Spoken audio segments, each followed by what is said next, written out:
Thank you, Mr. Chairman. Thank you, Ms. Hill, very much for your Senator. distinguished work. In the interest of time, Mr. Chairman, I'd like to make just 3 points.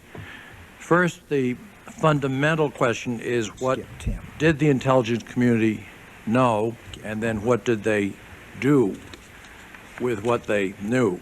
The work of the committee has not, to this point, unearthed any single piece of information, or smoking gun, if you will, that would have in of itself prevented the attack.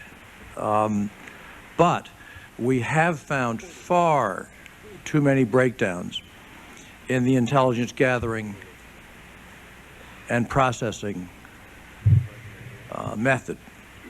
My own conclusion is that, given the events and signals of the preceding decade, the intelligence community could have, and in my judgment should have, anticipated an attack on U.S. soil on the scale of 9/11.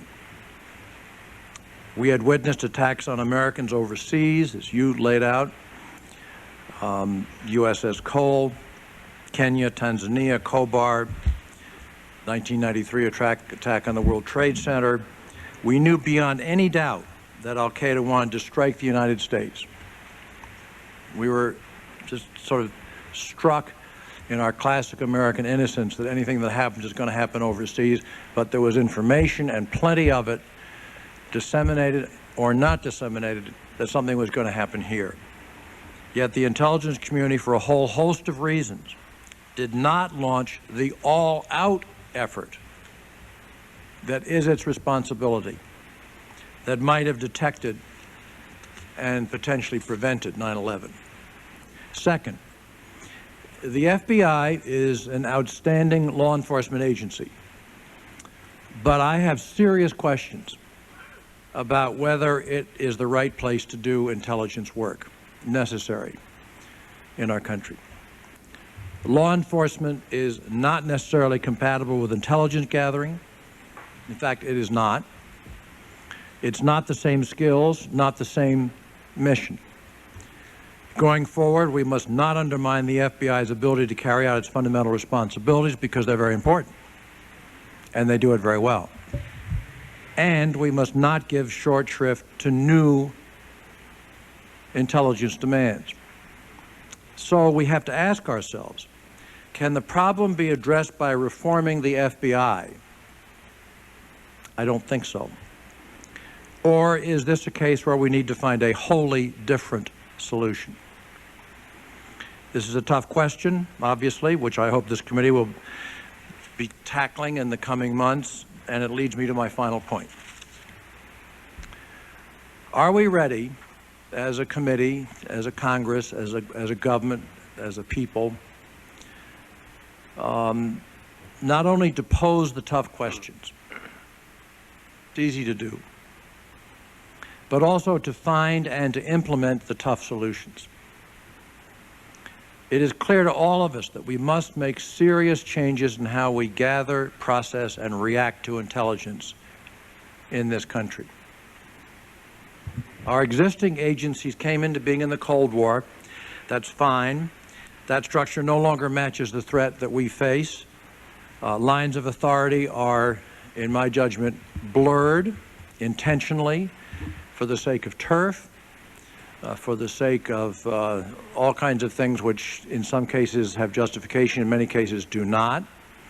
The whole process leading up to today has been an interesting example of how difficult it is to get, on a very common purpose, to get people to agree on some relatively simple things. So lines of authority are blurred, information gets lost, and the mission is unfocused. The intelligence mission is unfocused. It might best be described as trying to do everything and in the process doing little well. Far-reaching change isn't just a goal, it's a necessity. Unfortunately, it's a very controversial and very uncomfortable necessity. It's something that they don't want to do here in Congress, they don't want to do at the White House, they don't want to do at the Defense Department, they don't want to do in the non-defense intelligence aspect of but we carry on in this country.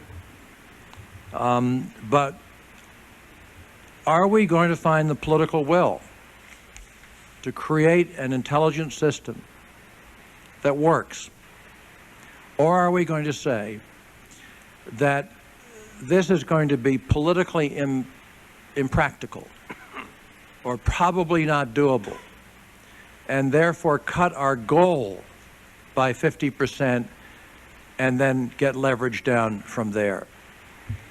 So are we, as a committee, in which we have our own differences and our own conflicts, as a Congress where the same exists, and as a government where the same exists, in the Intelligence Committee where the same exists, do we have the political will and the strength and the determination to do the job right? Nothing else counts. Thank you, Mr. Chairman.